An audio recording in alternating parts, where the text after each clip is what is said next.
Welcome to BlackUSA.news morning show. I'm your host, William Honolulu Jr. Join us as we explore the news and opinions that impact our community. We break down how the major stories have a very personal, local, and racial impact. No topic is off limits, but even if the conversation gets rough, we're always going to keep it real. Greetings and salutations, all my friends out there in internet land. I am William Honolulu Jr., and I have the privilege and honor of serving as the host of the Black USA News Morning Show. Good morning to you, good morning to you, good morning to you. Thank you so much for joining us. I really want to make sure that you understand that we really do appreciate you showing up and commenting, liking, and subscribing, and listening to the opinions and the perspectives of the people that we bring to you. So thank you very much. We are so incredibly grateful. So today we're going to talk a little bit about my company, the Grinding Gang. I pulled some footage and some work that we've done in the past just to give you a sense of where we came from. I'm going to bring you all a clip from a show I did with Quandra Gaines of Community Resources, Connections, and Gardening. So she invited me on her show. We talked a little bit about the Grinding Gang. And then, it's probably been about 10 years ago before we became the Grinding Gang, where we were still the Honolulu group, where we did a part-time entrepreneur series on financial basics, because we were finding that there were a lot of people who didn't really understand how to manage their resources appropriately or what finances really needed to look like in their business. So we did a workshop or a presentation on that, and I'm going to share that with you all today. I want to give a big shout out to the super producer, Kyle Crazy Horse Morgan, and really a big appreciation to him for being a guest on the show. So thank you, sir. Appreciate you tremendously. Also want to give a big shout out to our assistant producer, Brandy Raymar. Hope you're feeling better, honey, and I hope everything is working out wonderfully. Let's see. I love to be able to talk. I love that I am able to talk about our partnership with Breadcoin. Breadcoin is an organization that takes donations and turns them into food and nutrition for people. The way it works is that they take your donations and they mint these Breadcoin, and they put the value of your donation to the Breadcoin. So, for example, right now each Breadcoin is worth $2.50. So these Breadcoins are distributed through an existing network of individuals and organizations who are actively engaged in the community with a proven track record of engaging hard-to-reach members of the community and serving those members as well. And so the Breadcoin is distributed through this network, which means that we know it goes to the people who need it most. And so they get the Breadcoin and they're able to bring the Breadcoin with whatever other money they have or what have you to participating restaurants and caterers. The thing that I appreciate about the Breadcoin as an organization and as a currency and alternative payment system is that it allows people to maintain their dignity. People don't have to give up who they are and how they feel and what they think and in order to get services, in order to get support, in order to get help. Nobody has to know that you may be homeless or that you may be struggling with keeping food on the table. You just get to eat. You just get to be like everybody else. I am grateful that we have a partnership with an organization that understands that. So big up to Breadcoin. If you all have not checked them out at breadcoin.org, I encourage you to do so. Let's see. Want to make sure that I shout out a couple of other shows that are on the network. The Grinding Gang Studios produces both of them. That is People Over Politics with the Honorable Martin Mitchell, the cannabis councilman. He's a councilman at large in the city of Laurel in Maryland. He hosts a show on Sundays at 9 a.m. where he talks about policy, politics, and how they really affect people. And on Fridays at 1 p.m., we have How Goes the Hour with Willie Flowers. Willie is the state president of the Maryland State Conference of NAACPs. And so what he does is he brings guests and individuals who are actively involved in the NAACP or who are engaging or supporting work that the NAACP supports He interviews them and finds out what people need to do to have the impact on social justice that we attempt to have. So make sure you check him out on Fridays at 1 p.m. All right, so guess what? We're going to go ahead and move in and show you the clip from my show with Quandra. Oh, that was awesome. Yes, she is phenomenal. And now we have William. Hey. And he's going to give us some information about GrindingGang, which is very impactful, especially if you're trying to learn about being part of a business or you like some consultation. So give us the information. Oh, well, first, thank you, Quandra, for having me on. I really, really appreciate it. So that's first and foremost, it's important. You're welcome. Thank you. So tell us about GrindingGang. So the GrindingGang is my company, and it's named after what I was seeing as a business consultant. People out there who are just in the trenches, who are grinding, really putting the work in and hustling it and bringing in the cash, where they say with securing the bag. But what I realized is that there was a problem that the GrindingGang had, is that the grind only got you so far. It's like being on the hustle keeps you on the hustle. You don't have an opportunity to build and to get beyond the grind. So what I figured I'd do is pull the GrindingGang together and say, hey, together, because we all have the components that are necessary so that we can take it to the next level. So why don't we come together and figure out what happens beyond the grind? And so that was kind of the philosophical nexus for the GrindingGang. What it ends up being in practical terms is that it's an organization, more like a community, that brings people together who have subject matter expertise. And one of the things we anchor in is the concept of practical genius. Practical genius is this concept that each of us has something that we know. Sometimes is that we know the people that we're around better than anybody else. So that means we have insight in a particular market, in a particular type of person that we can leverage in developing our business.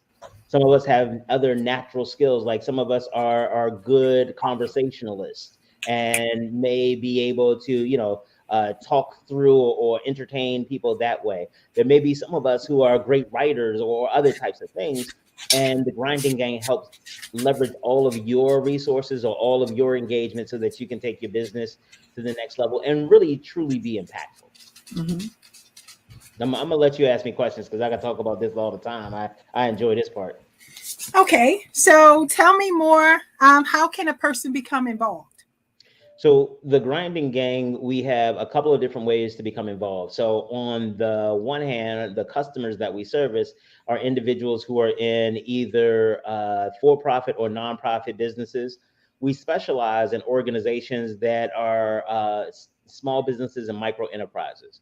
And now, if you look at small business, if you looked at the United States Code to find the definition of small business, you would find more than 26 definitions. I want to be clear about what a small business is when we're talking about it. When we're talking about a small business, we specialize in businesses that have less than about $750 or $1 million of revenue a year, and less than 25 employees.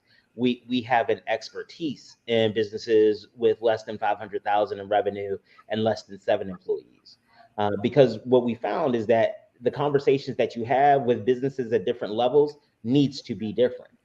By and large, hey, I'm going to invite Mama Deborah back so that she can learn more about GrindingGang, because I was paying attention. Yeah, the more the merrier. So what we do is that we work with these organizations to really rethink how they do business. Like when we're doing a business plan, we deal with our philosophy is that, well, a business plan is good, but a business system is better. Because your business plan should be reflective of what you are actually going to do in business. That document that most people look at as the business plan, that's just a sales document. That's a document so that you can share what you're going to do in your business with other people in a method and a manner and a template that they can understand. That what I have found is that when people have those many times when people have those great documents, they never look back at them. I've done more than one strategic plan or business plan for an organization. And then I do, annual check-ins like, well, how have you been? Oh, wow. Right. We haven't done that. And it's like, nah, come on. And not just on, my selfish, vanity that, you've wasted my time and I created this masterpiece for you that you should be using.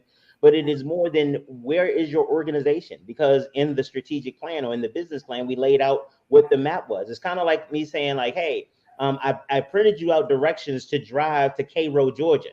And and I call you, 10 hours into your trip and like, well, where are you along the directions? Oh, I don't know. I just jumped on like going south. I know it's south, so I just kept going south. Directions, I didn't even look at it. I left them in. No, ma'am, because you make a wrong turn in Cairo, you might not come back. True. And so those are the kind of things that we work with. And the other part is that I'm very upfront, is I think the majority of way that we teach business to individuals, especially nonprofit business, is bull. It has virtually no bearing to real life. We teach them about these art, and the example I use is that an instructor, a business faculty, and when I was working on my MBA, it was like, this is the way where they give you this case study, and this case study like it's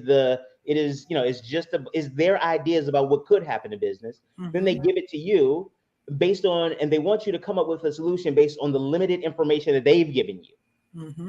And then they want you to give them back a make-believe scenario to address a make-believe scenario. And if you haven't make-believed in the same way they make-believe, then you get an F. Yes, indeed. I remember. and Mama Deborah, and you as well, Quandra, can attest to the real world does not work like that. There's no way where, like, how many times have you all written down, hell, a to-do list, and by to the end of the day, it's to don't. And so getting them to understand this way of thinking, because what we realize is that there are a lot of people who they don't have the experience, mentorship, or what have you about business. So what they're doing is that they're just guessing. It's like, oh, I saw somebody do this, so I'm gonna do that too. Or I read an article by this famous person, and I'm gonna do what they did. I had one young man come to me, and he was saying all he needed to do was to get into a room with some famous people, and he'd be able to get them to buy his buy his service. And I was like, where are you getting this from? He's like, and so this is, and so let me tell you a little bit also about working with me. Sometimes I just say what I think. My filter is so incredibly broke. I have reached an age and enough grades that I don't care. So, exactly what I think. But guess what? If you want to know what I think, I'm going to have to tell you, but I'm not going to make it up for you. Right. And so this young man told me, he said, well, I listen to, I read and I listen to stuff like by successful people like Rick Ross. Now, not anything. Rick Rose, he is making money and he is doing a lot of stuff. But the way he boils it down simplistically takes out a lot of the nuances that actually got him there. It wasn't just that he was in the room that made the difference from him getting the contract. It was all of the other things that he did to get in the room. That made the difference. And so trying to head off some of the things like that and getting people to tap into their their practical genius and say, hey, wait a minute. Let's say getting in front of Rick Ross or getting in front of Kodak Black or whoever it is going to take you to the next level. So walk me through what you're going to do. And then what you start to realize is people start to realize that their plans don't actually make sense. Their things miss is like, okay, so you're going to show up and say, hey, I'm here. I made it into the room.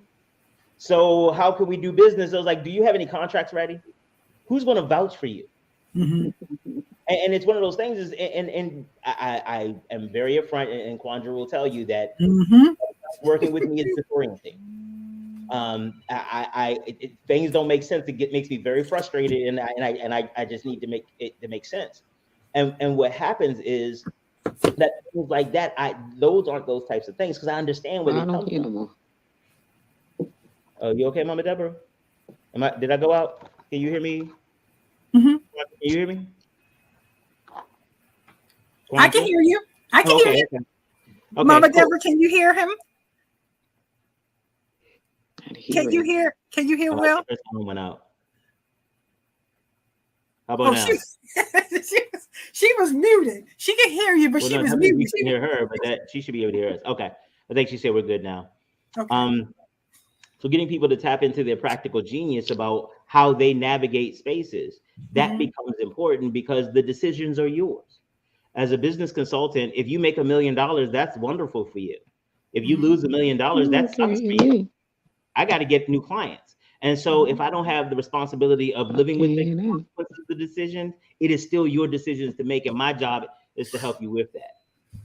Okay, so Will, I will have you on a show and we can go into greater detail about GrindingGang and the different ways that they can become a part of it as a individual who's starting a business, as someone who has already started a business plan, but you want to review it to make sure it makes sense and is practical and applicable. You mind if I put something up on the screen so Sure they can can, see? sure can. Cool. I want to show them this. Oh, okay. This taking is business to the next level. Yep, taking your business to the next level. We have free membership. You can just visit us at www.grindinggang.com. And we have free monthly events. I'm not We have documents that you can download and utilize. I mean, there's a lot of free information there because, and I'm gonna be honest about it. We do a lot of free information because we want you to take the first steps easy at no cost. Because when you're ready to really spend some money, we want you to think of us. We don't want to bleed your pockets before you get an opportunity to make some real money.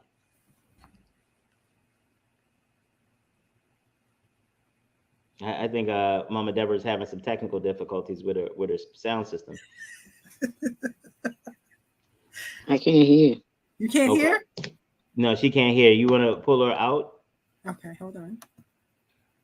And bring her back? Yeah. Okay. Can you hear? Right there. There you go. Can you hear? Can you hear? Can you hear? No, she can't. Yeah, I don't hear nothing. Okay. All right. You should probably just pull her out then. Okay.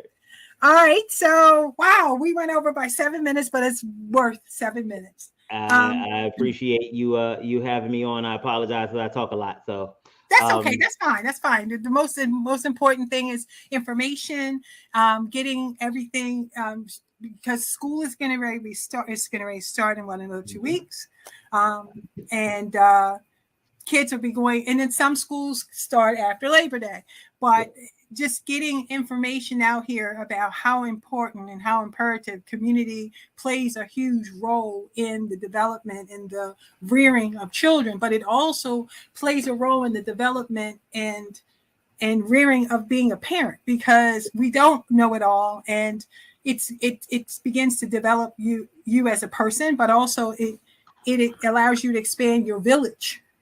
You know what I mean? There are a lot of people in my village that I did not have coming into adulthood, and really understanding what that means. So for that, I'm grateful to have Dr. Mama Deborah in my village, but also to have Will in my village, because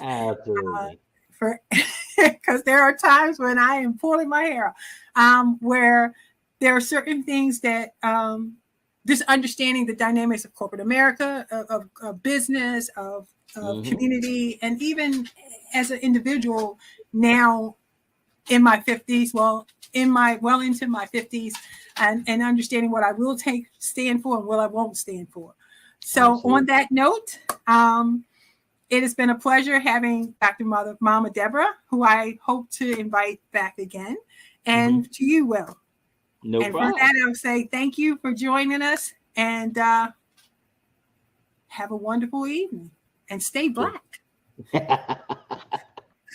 Bye.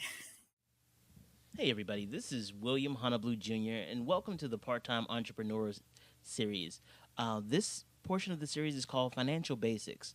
Talking a little bit about what the Part-Time Entrepreneurs Series is, it's an opportunity for those entrepreneurs who aren't doing it full-time, for those who, I guess the term is, this is their side hustle. It's an opportunity for them to get to know business more intimately, to get to understand how some of the different areas of business work, and to make sure they have the tools necessary to be successful in the short and long term. As you all know, I'm the president of the Honeyblue Group, LLC. What you may not know is my academic background and a little of my professional background that can give you a sense of comfort about the information I'm going to present to you. I have a Bachelor's of Arts in Political Science from UMBC, or the University of Maryland, Baltimore County. A really great school. I have to give a shout out to it. I have a Juris Doctorate degree, which is a degree in law. I also have a Master's of Business Administration degree. Both of those degrees, both of my graduate degrees, I got from the University of Baltimore. I spent some time as a financial specialist, which was a job where I had an opportunity to work with not just individuals, but small business owners and helping them understand how the banking industry or how their banking situation could assist them in leveraging opportunities to make their business successful. That included things like explaining balance sheets and credit statements and things like that to them, also helping them understand their cash flow and some of the things that we'll be talking about today. I also spent some time as a small business consultant, small to moderate sized business consultant for the Small Business Development Center Network based in Maryland. I was a budget analyst for the Department of Legislative Services, and that organization is one that supports the Maryland General Assembly. So this group of people, professional staff, they analyze the budgets of the various state departments. For example, the budget I was responsible for was the Department of Public Safety and Correctional Services. And that budget was about $1 billion. So it gave me an opportunity not just to see how the budgets are created, but some of the decision-making processes that went in the background to really make those determinations. And the General Assembly, like most state legislatures, serve kind of as a board of directors, as it were, for state finances. Total state budget was about $24 billion at the time. So this just gives you kind of a sense of some of the scope of opportunity. Also, I'm the president of RadioForReal.com, which is an online radio station designed to help not just small entrepreneurs, but independent artists and independent musicians really get their music out and have a voice. We also provide radio services and distribution services of their music and give community organizations and individuals engaged in the community opportunity to tell their story and really get the word out. It's also really important to me that you have an understanding of what we're planning to do during the course of this presentation. Our objectives, our learning objectives for those trainers in the room or in cyberspace. The first thing is to understand the importance of financial management to your business. A lot of times people think that since they're doing entrepreneurship part-time, that managing finances in a really determined or concerted way isn't really all that necessary.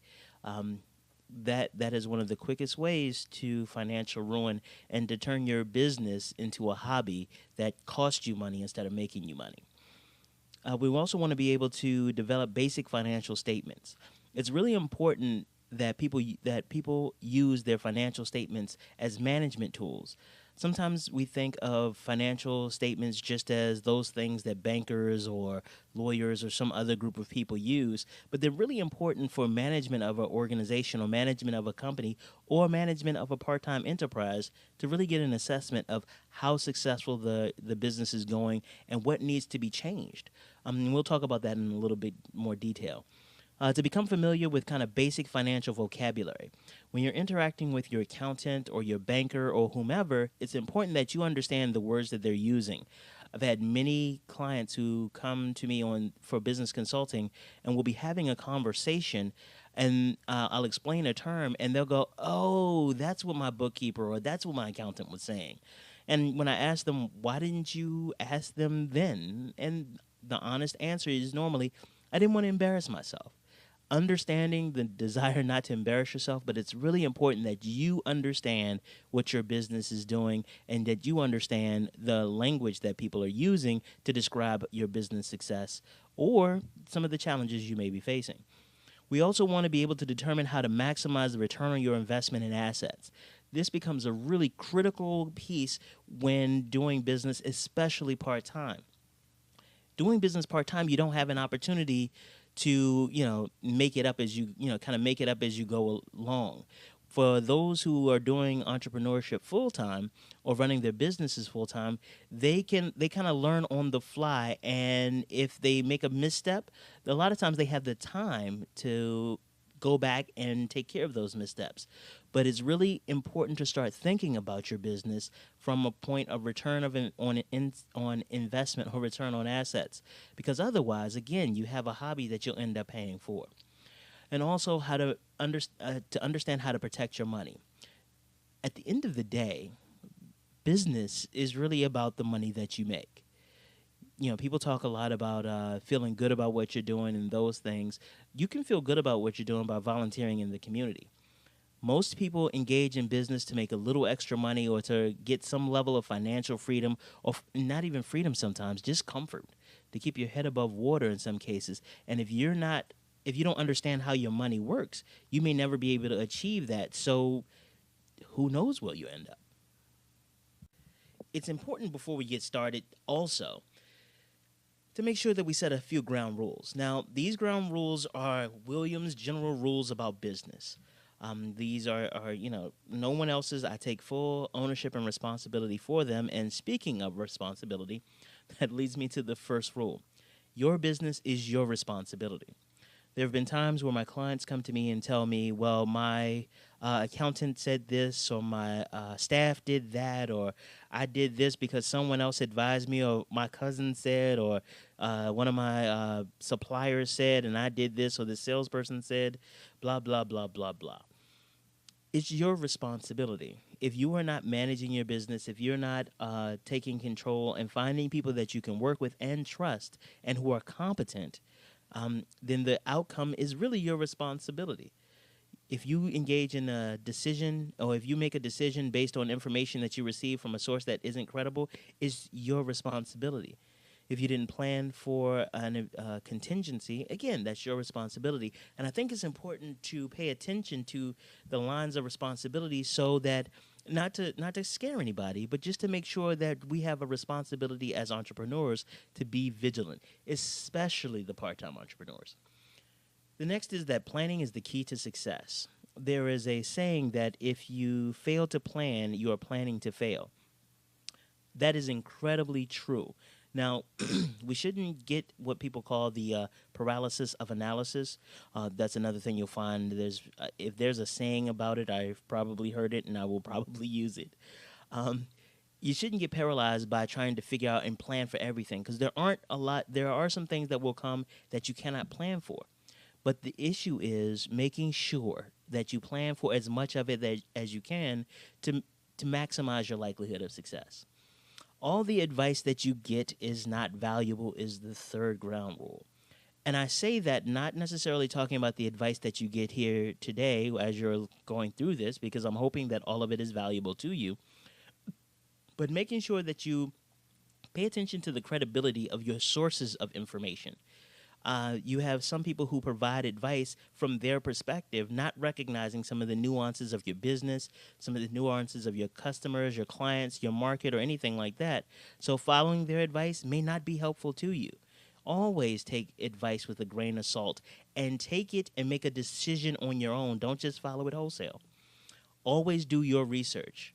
Make sure that you understand the market that you're getting involved in. Make sure that you understand the different things that could happen. Understand your business, your product. The next is to make sure that when you take risk, that the risks make sense. One of the things people talk about with entrepreneurs is that entrepreneurs are risk takers. They take risks. They do the things that everybody else is afraid to do, which is true, because it takes a lot of courage to step out and to start a business on your own. But make sure that that risk makes sense. If the likelihood of success is slim, then take that into consideration. If you can spend $1,000 to get 1,005, that might not be a risk that makes sense. Or if you take a risk and there's a long shot that you'll be successful, again, risk may not make sense. So make sure that when you take a risk, that it makes sense. The next is incredibly important, particularly for new entrepreneurs and for the part-time entrepreneurs, is that it's always business. It is never personal. At the point, in my experience, at the point that it becomes personal, that's when the entrepreneur loses, because it's business. There are people that you may not like personally that you need to do business with. There are people who may have characteristics that you don't appreciate or that you find offensive. These are people that you may have to do business with. And there may be people that you love, family members, friends, people who go to your same religious institution or what have you. You went to college together, your roommate, or I don't know. But it's business. Because when you get in, when it becomes personal, one way or the other, whether it's people you don't like or it's people that you love, you run the risk of making bad business decisions based on personal feelings. Um, there are some people in my life that I love tremendously. I would never do business with them. There are other people in my life that I find deplorable that I will write a check to because I know there will be an incredible return on my investment. And then there's some that we run the gamut, or we can do a little bit of both. There are people that are really good friends of mine that I tell them when we get ready to do business that we're doing business as business people. That if the business goes well, that's great. If it doesn't, that's great. We can still go out and hang out, and you can come to the cookout or what have you later. The next is to mitigate your risk. Again, as a risk taker, not just making sure that it makes sense, but you do those things to ensure that the downside of risks are mitigated. And what mean by mitigated is to ensure that the risk is not just open. So if you have if you're investing $1,000 in a job or in a project or in an activity, you want to make sure that you can get as much of that $1,000 back if the business is not successful or if that job isn't successful. The next is that remembering that your job is to make money in business. I think that's pretty self-explanatory. And the last ground rule is don't get too focused on one aspect of the business. If the example I love are phenomenal cooks who become caterers, they get so caught up sometimes in the taste, the artistry of their craft that they forget to manage sales. They forget to manage expenses. They forget to manage personnel, their taxes, and things of that nature, their legal liabilities, their contracts, and those things. They get so focused in one aspect that they forget the other. Or vice versa, you have some people who are phenomenally good at business, but the business that they got into, they forget about it. They're so busy worried about sales and forecasting and those types of things that customer service suffers. Don't get so focused on one aspect of the business that you lose sight of the rest of it. Again, particularly for the part-time entrepreneurs, because many of the part-time entrepreneurs don't have staff that help them manage the different aspects of business. Hopefully, the ground rules make sense to you. Now we're going to spend some time talking about why financial management is important. The first thing is that it guides business activities. What I mean by that is that if you understand how your finances work and what money goes where and how your money is moving, you can have a better opportunity to assess the viability or the importance of certain business activities. You may find that some of the business activities that you engage in most generate less revenue than some of the other ones that you engage in least. For example, one of the things that people don't really understand a lot of times is that one of the reasons that gas stations started putting convenience stores with instead of just the place you go and get gasoline is because the margins on some of the products that they sell in the gas stations in the convenience store part is a lot higher than on the gas itself. But until somebody looked at the numbers and figured out how much money was coming in for what activities, they couldn't determine which one would be a good idea. Now, it demonstrates strategy and planning. This becomes really important at the point that you're looking for investors or looking for credit for your business. If the person that's extending you credit or the person that's investing in your business understands that you understand how your money works, then they'll be more likely to invest in your business. Remember, they may love you, they may trust you, but at the end of the day, they're in this for return on their investment. And you have to show them that you understand the importance of that. Now, it also establishes benchmarks to evaluate your business activities. It doesn't just tell you what business activities are bringing in more money or what business activities are doing this and doing that. It also gives you a benchmark. What that means is you can look year over year and find out, what money is coming in and are we doing well? Especially if you've been able to do some competitive analysis and determine what your competitors are doing. So if your competitors' profit margins, let's say, are 25% and your profit margins are 10%, it does not sound like you can sustain a price war. If your profit margins last month were 10% and this month they're 20%, that suggests that either costs have gone down or something good has happened because you're making more money to keep. So it helps establish those benchmarks. Now, business success, by and large, both the business success you can enjoy today and the business success you believe will happen in the future are based on the way you manage your money. You may have a wonderful contract, a $200 million contract, but if it takes $10 million to get it started, and you don't have the $10 million, that contract really isn't worth the paper it's printed on. It's kind of like when you work for someone else and they tell you you'll start 2 weeks in the hole. One of the things you have to do is determine if you can afford not to be paid for 2 weeks in order to in order to take the job, even if the job pays a lot more money.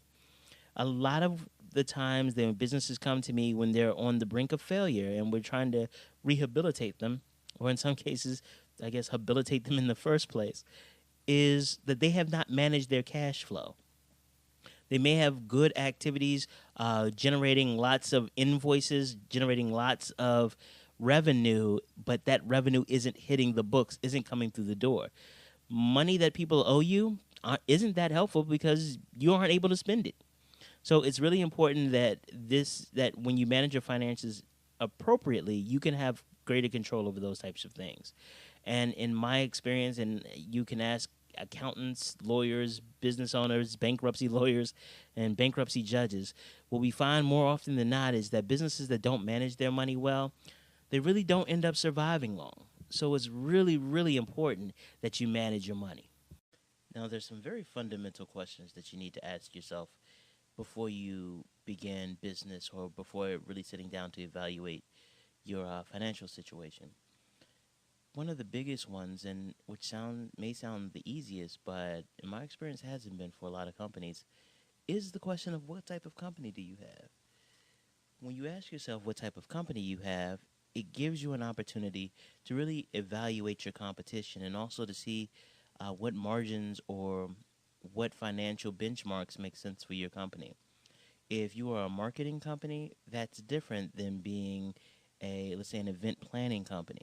The benchmarks to know whether you're successful, the people that you're competing against, totally different. There are two other questions that are really related, but sometimes people don't think of them as such. How much startup money do you have? And then the question, how much startup money do you need? Sometimes my experience has been that sometimes my clients believe that they take the money that they need and then back it down to how much they have. It really should go the other way. You spend some time looking at how much money do you need to really do your venture, to really make your business work. Then you look at how much money you have. The difference between how much money you have and how much money you need is either a positive or negative number. If it's a positive number, it means that you're working with some cushion and you can move forward on your business knowing that you have some money in reserve.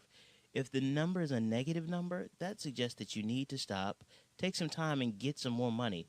Put some money together and make sure that your business is well financed.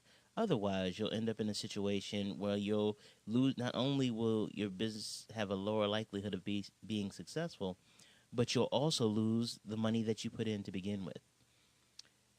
The next question is, how much money will come into the business? And again, linked is the question, how much money will leave the business? This is more a question around cash flow. Now, some people don't understand what cash flow is. And let's just talk about that for just a second. Cash flow, we'll get into it a little bit later, but we're going to spend some time on it right now. Cash flow is the movement of actual dollars and cents in and out of your business. You can have a really great contract. Let's say you have a contract that's worth $1 million. And it costs you $500,000 to get the contract done. But if they don't pay you until the end of the contract, that means that you have to come up with $500,000 cash or $500,000 in financing before you can actually get to getting your $1 million. So that's why cash flow is important, because money made on paper is just that, paper. And until you cash it out or until you complete what's necessary to get that cash in the door, sometimes it doesn't really matter. Now, when does money come in and flow out of your business is also another question related to cash flow. These questions really help you focus on, is your business sustainable based on the resources that you have? Now, Additionally, you need to pay attention to what assumptions have you made about your business and about your finances. If you assume that you're getting paid every month or every day from your clients, that will change the way that you operate, because that means that you may, if you're getting paid every day, uh, you have one set of expectations, you have one set of ideas about the operations of your business. But if you're getting paid every month, then that's something different. So you need to understand what assumptions that you've made, so you can make sure that your business flows properly. And did you document all of the information underlying your financial projections? When people bring financial projections to me and they say, well, this is what I think is going to happen, or this is, this is a good profit margin, or this is how much money I'm going to make, or these are even how much my expenses are going to be. My question always to them is, well, where did you get that information? Are you guessing? Is it based on your years of experience, or did you get it from some other source, looking at your competition or what have you? These are really important questions before you move forward on your business. Now we're going to switch gears a little bit and talk about some of the forms and documents that help you with your financial management. The first is the balance sheet. The balance sheet is the basic financial management tool. What it is just an equation. Is you take all of your assets, you subtract your liability, and what's left is what's called owner equity. So, what are your assets? You have several assets, and some of them are cash. That's a really easy one. Accounts receivable, inventory, and some of your capital assets. And by capital assets, we're talking about things like significant equipment, things like buildings and property and things of that nature, because those have a retained value. And depending on how you structure your assets, or how you, what they call, depreciate your assets, depends on how much is on your balance sheet or what have you, or some of the other forms, the income statement and the like, as you go along. Your liabilities are things like wages, debts that you owe, any leases that you still have payments on, accounts payable, and taxes, any money that you owe. The difference between accounts payable and accounts receivable is who owes the money. If the money is owed to you and it just hasn't been collected yet, those are accounts receivable. If it's money that you owe to someone else, those are accounts payable. So if you extend credit to a customer, receivable. If a vendor extends credit to you, that's a payable. Okay? The thing about the balance sheet is that it's a snapshot in a place in time. What most companies do is that they use their balance sheet time frame at the same place every year. So let's say December 31st of each year, that's when you take a look at your balance sheet, and you can compare the balance sheet from last year versus this year, or do it every 6 months or some regular interval. Particularly if your business is seasonal, your balance sheet won't look the same each time that you pull it up, if you pull it up or if you pull it together most time throughout the year. So balance sheets are really important to give you kind of a snapshot and figure out what exactly you have at a particular time, and to give you a basis for comparison from one time frame to the next. The next document, or the next tool that we'll look at, is the income statements. Again, the income statement is based on a very simple formula. You take your revenue, subtract your expenses, and that leaves you with your gross profit. Now, revenues are pretty easy to identify. Those are the things that's the money that comes into the business from sales or any other source. If money is coming into the business, it's considered a revenue. Okay, really simple, right? Now, if you look at expenses, those are all the things that have a cost to you, whether that's utilities, there are some sales costs, and well, let's take a step back in revenue and look at the sales. When you look at the revenue from sales, you have to subtract the cost of goods sold. You'll see that sometimes COGS, cost of goods sold. What that is that how much did it cost to get that sale? Because that is what your true revenue is. Some people do it differently. Some people subtract the cost of goods sold directly from the revenue, from the sales, the actual sale when it comes into the organization. Others actually factor into the expenses. Personally, I look at it, I think it makes more sense when you take it into consideration when you're doing your expenses, because I think that's more reflective and gives you better information on which to base your decision making. When you're looking at going back to expenses, when you're looking at things like general administrative costs, postage, when you're looking at things like utilities, paper, those types of things, the general administrative, depending on what your business is, you may have some research and development costs as well, and depreciation. Depreciation is when you take a large asset like we talked about before, and you depreciate its cost, or you take the cost and divide it over its useful life. So, for example, the useful life on a building may be 30 years, 50 years. So you take the cost of the building and divide it over 30 years, and that each year you assess that to the assess that against your income statement. You also have things like interest. So if you have a loan and you're paying back the loan, you look at the loan in two parts. You look at your payments on the principal, and then you look at your payments on the interest. You list them separately. And then any taxes that you may owe, whether that's sales tax or whether that's income taxes or anything else.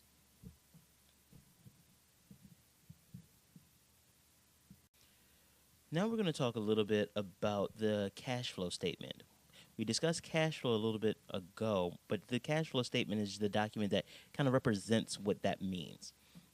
Now, cash comes into your business from a lot of different sources, and let's make sure we're focused on the cash that comes in, not the completion of the actual sale, because sometimes you can complete the sale and then bill or invoice the customer, and it may take, 20, 30 days.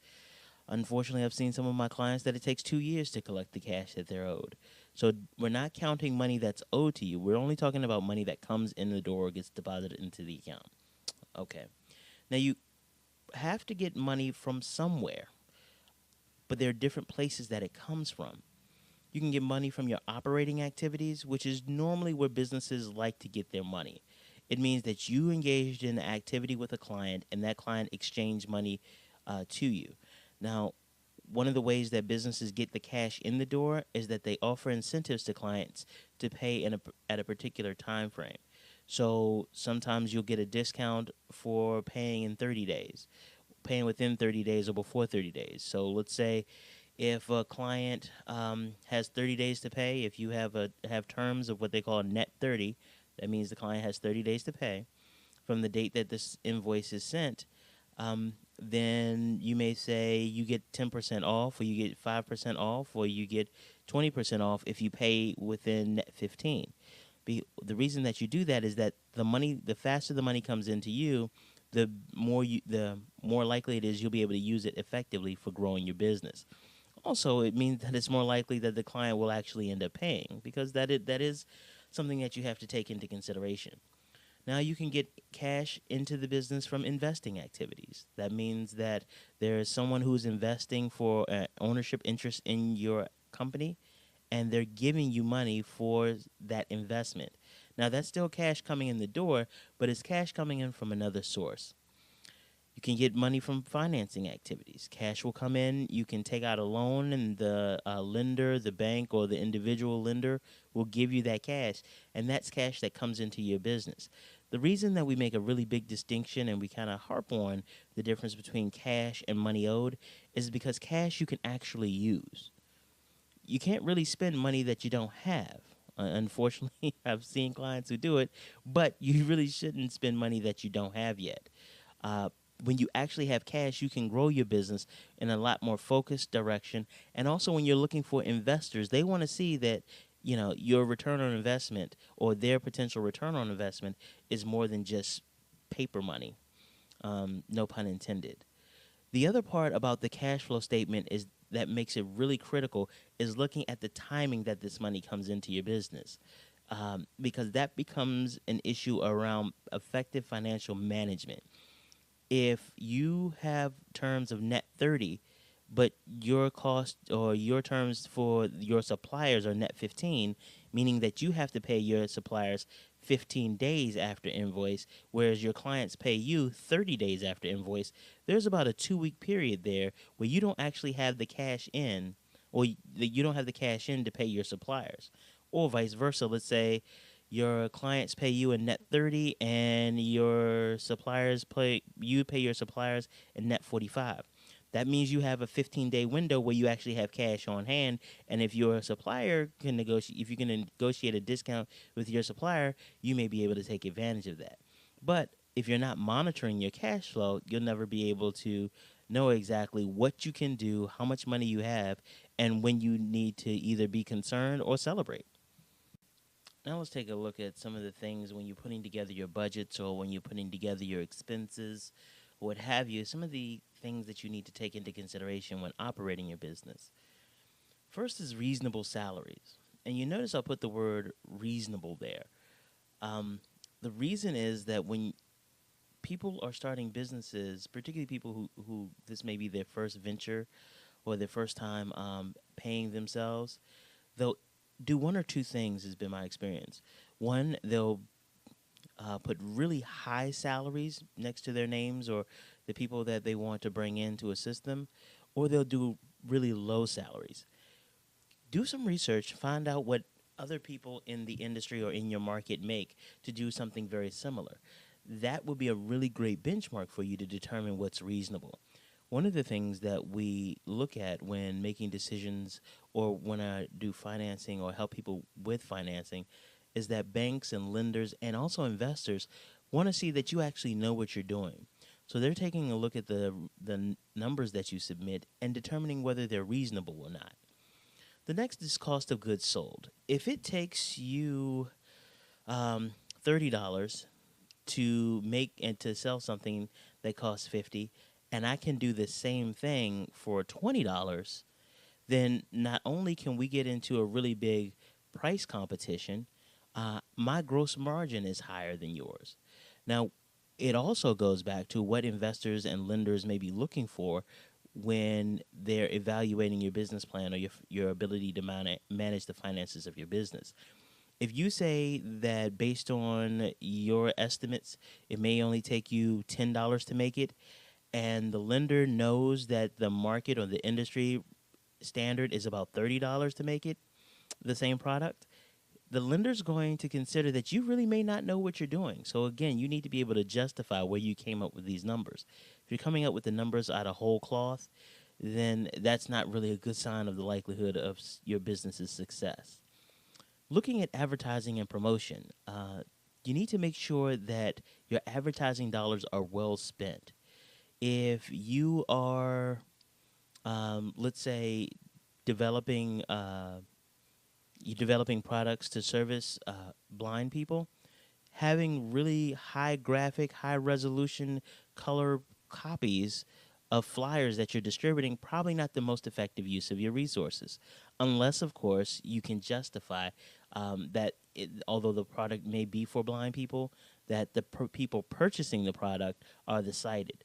So that's kind of an extreme example, but you need to focus on what your clients look at, what they listen to, where they get their information when making purchasing decisions, and go there. But you need to make sure that these expenses are captured and that they're too reasonable. When you look at real estate and equipment, make sure that you distinguish whether you're purchasing the equipment or the real estate or whether you're leasing it. The reason why that distinction is important is that if you're purchasing it, the costs that you pay down normally roll over into equity so long as the underlying market is stable. So if you're buying, let's say, an office building that you'll be working out of, then the money that you spend purchasing that building will later translate into equity in that building, as opposed to renting space. And at the end of the day, or at the end of your lease term, you don't have actually any equity to show for it. Now, that's not to say that purchases are always preferable to leases. There are many instances where leases actually make a lot more sense, particularly for the part-time entrepreneur, than purchases do.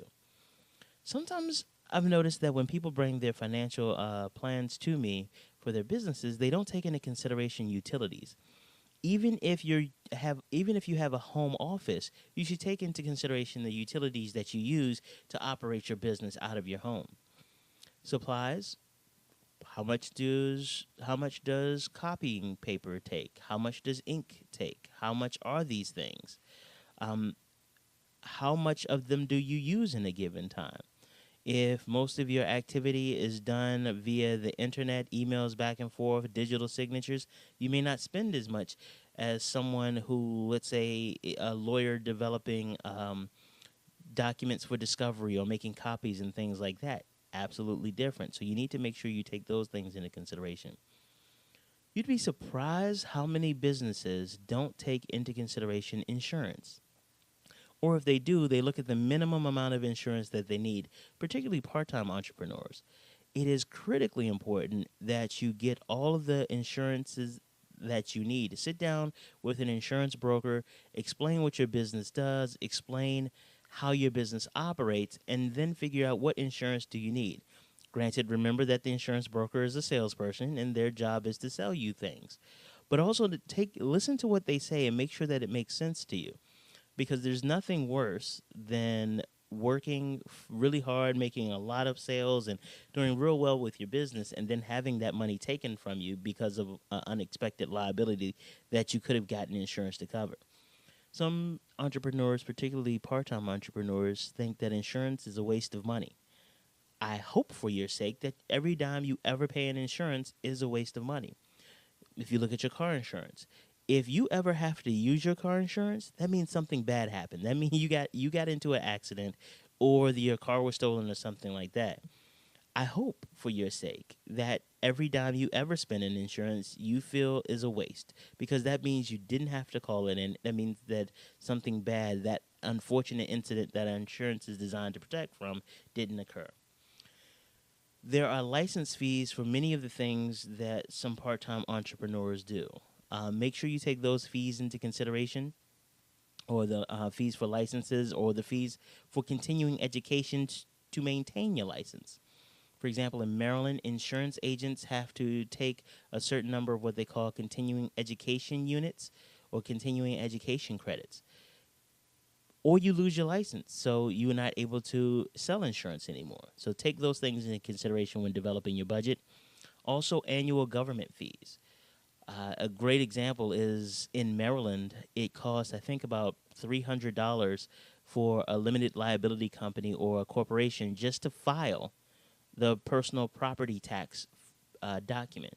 Doesn't, even if you're filing and say you have no personal property on which they can tax you, to file that sheet of paper or to file that document still costs you $300. And depending on what licenses you have or what industries you're in, you may still have to pay $300, $400, $500 a year just to operate, just to have the ability to operate your business in a particular state or local jurisdiction. Because sometimes you may have to pay a certain fee to the state, a certain fee to the federal government, and then again another separate fee to the local government. So make sure that you're paying attention to that. Your loan repayments, any financing that you've done for your business, you need to take those into consideration, and your taxes. Make sure that you know whether sales tax is applicable to you if you're selling on the internet, or if you're selling in real life, if they tax services or if they tax the goods that you sell. You need to take those into consideration, because the government tends not to be all that forgiving when you don't pay them their tax money. Some people are asking, well, where do I get this information from? How do I benchmark my business? How do I know if I'm doing what's right from a financial perspective? Well, there are a lot of sources of information. One of the best sources is the actual history of the business. If you've been operating this business, even from a part-time basis, for a period of time, and you've been keeping good records, you can take a look at those records and do an analysis, or just to see if there are any trends that you can identify. Do you notice that in some months revenue goes up while in other months revenue goes down? That is really great information, because it tells you how to plan. If you know in June your revenue shoots up and in November it goes down, then you know the money from June may need to last you, or when you get to September, October, you need to start moving money into reserve so you can make it through November and December. But that is really great information, especially because you are just extending the information. You're just extending what you already know using your business's history. As good a reference point or as good a resource can be the owner's experience. Let's say you are opening up a business in retail, and you have years working for another company doing retail. That gives you a lot of really good experience. You know your customer base, you know what you're doing, you have seen the operations of a business, particularly if it's a successful business.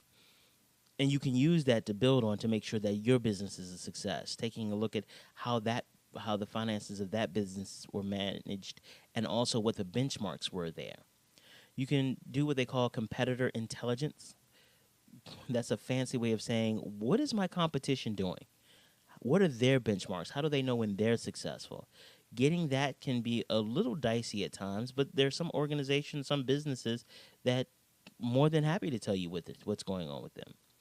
You can look at public records. Public records are really good to determine like the liability of certain organizations.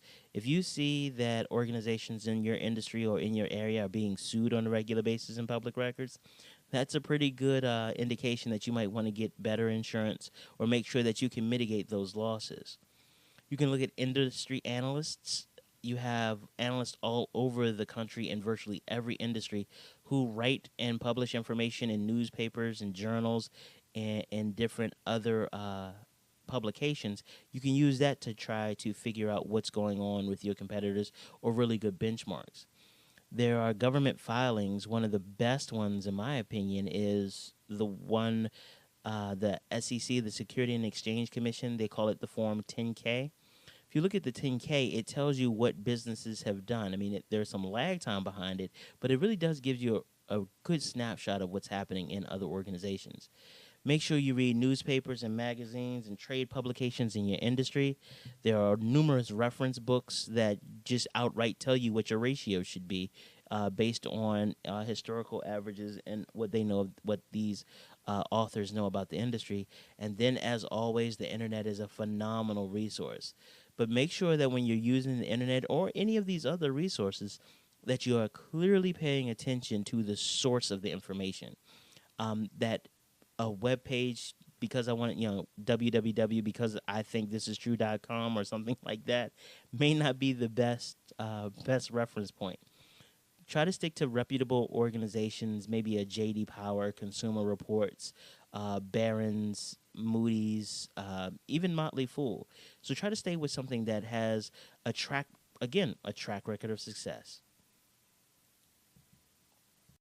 Now, we've gotten to this point, and you may ask yourself, I've gotten my balance sheet together, I've gotten my statement of cash flows together, I've gotten my income statement together, I've gotten all of my stuff together, I've done my research, I have my business history. So what do I do with all this information, all this financial information that I have? How do you use it? How does it even add value to your business? Well, let me tell you. It helps you plan expenses to meet your cash inflows and your cash outflows. So we talked about it kind of as we were going along. When you know what your cash flow is going to be, you can plan for it. It measures business performance and helps you make business decisions. Using the gas station example from earlier, when you have a situation where you can identify a different line of business may help you not just augment your original business, for the gas station owners, throwing in the convenience stores doesn't just help them get more customers to buy gas, but it actually makes them more money than they would just selling gas. It also positions your business for investment and financing. At the end of the day, most investors and most lenders want to make sure that they're going to get a return on the loan or return on the investment. They want to make sure that the business is financially sound and financially healthy so that they can ensure that they're going to get paid. It also provides information for tax planning. If you know what money is going to do in your business from the time that the year starts, you can plan to spend money in good ways so to reduce in ways that reduce your tax liability. Otherwise, you're just going to be guessing at the end of the year about how much you may owe the government. It also, the financial information gives a basis for strategic planning so that you know not just what you want to do or what you can do, but how you can position your business in the short and long term for greater success and a larger market share. It also provides guidance for operating and marketing decisions. If you find that some of your clients aren't spending as much as other clients, or some of your business lines aren't providing as much as other business lines, it gives you an idea of whether you need to dedicate more or less resources to those business lines. Now, the question always comes up, how do you protect your finances? The first thing you have to do is understand your assets. If you don't understand how your assets work and whether those assets are your human capital, whether those assets are your equipment, whether the assets is your reputation and goodwill, or whatever those assets are, if you don't understand what they are and how they work, then it's likely that you can lose them, and or you may not be getting the maximum efficiency or the maximum revenue from them. The next thing that you need to make sure that you're doing is that you have effective contracts and leases, making sure that those agreements are to your benefit and don't just sign something because they give it to you and tell you it's the standard agreement. Standard agreement means that it's the regular one that whoever is giving it to you uses. Sometimes people don't realize that standard agreement doesn't mean that it can't be altered. It just means that this is just what we always do. Just because they've always done it doesn't mean that it's the right thing to do. Now, making sure that your bank accounts are titled properly. For example, if you have a bank account that is holding your client's money, you need to have it titled so that if you, let's say you have some liability, that money can't be attached, that they can't go after that money. I had a client whose business was doing fairly well. They were working with some grant money to do some community outreach and to assist their clientele. What happened is that they got sued and they lost the lawsuit. And that client ended up having to pay, or actually had the account garnished. And the garnishment took away not only their operating money, but all the grant money as well. So now not only are they out of the grant money to do the work they were supposed to do, they had some contractual issues because that grant money was supposed to be used exclusively for the benefit of the community or their clientele. So now they're stuck. It's important that if they had their accounts titled properly, and your banker or your tax professional can assist you, but if they had the accounts titled properly, when that garnishment came, it wouldn't have been able to they wouldn't have been able to use get the money from that account. Now, monitoring your finances is also important in protecting them, making sure that your books match the bank's books, matches your bookkeeper's books. It's always good to have a check and balance and to reconcile all of that information, reconcile your credit card receipts, your credit card statements with your accounting books, with your bank statements, to make sure that there isn't money missing or anything funny isn't going on. You also need to focus on your accounts receivable and your collection activities. Many businesses have a lot of great revenue on their books. It looks good, but what's happening is that it's not cash flow. It looks good on paper, but it just becomes paper. You may have a business that's carrying like 20, 30,000, sometimes even 50, 60,000 on their books for 90, 120, 180 days. That's not really healthy for your business, because what you're doing is you're subsidizing your client's lifestyle. Estate planning is also really important, because let's say you have a partner, or let's go with the partner example. Let's say your partner is a really great person and is committed to the business, but your partner's spouse or your partner's sons or daughters, they aren't really fond of the business. If your partner passes away, then the spouse, the son, the daughter, the sibling, the heir may become your new partner if you haven't planned for that appropriately. When you look at insurance, we talked about this before, but insurance helps ensure that if something bad does happen, if there is a liability, if there is an event that causes a level of loss, that you're covered. It becomes critically important that you're covered, because otherwise you'll have to find a way to take your operating money, continue to operate your business, and take that operating money and pay off the liability.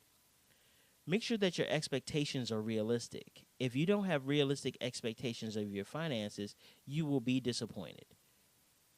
That's just the bottom line. Make sure that all of your activities or all of your expectations are based and well grounded in reality. When you get advice from people, like we talked about before, all advice isn't reasonable. All advice isn't valuable. Make sure you're getting advice from people who actually know what they're talking about. The last thing on protecting your finances is make sure that you have control of your finances. That everybody doesn't need access to petty cash, or everybody doesn't need access to the bank account. Making sure that you have appropriate access, appropriate control, that will become indispensable in managing your resources and making sure your business stays financially healthy. Now, here are some sources of additional information that you can use to really help with this whole process and preparing your financial statements and getting a grip on your financial resources and financial planning and management. Talk to your accountant and your tax professional. They can be invaluable in helping manage money. That's what they do. There's a website called answers.com. You have entrepreneur.com, which is an incredible resource. Investorwords.com, because sometimes the vocabulary of business can be a little intimidating. And the people who do business and do business finances and management, it's like they speak a whole other language sometimes. And it's really important that you know that language so that you can make sure that you understand what's going on. There's a website called Fool.com. Now, don't be fooled by Fool.com. The name may sound a little funny, but they do really great work in explaining some of the complicated accounting and financial concepts really clearly. There's also the Government Services Administration. They have a website called PuebloGSA.gov. There's a lot of really good resources for small businesses there as well. A book that I recommend is Financial Management, and there's the 13-digit ISBN number, and also Finance for Non-Financial Managers. Again, really great resources, and there are hundreds and thousands of others out there, but these are just a few of the ones that I recommend that you use.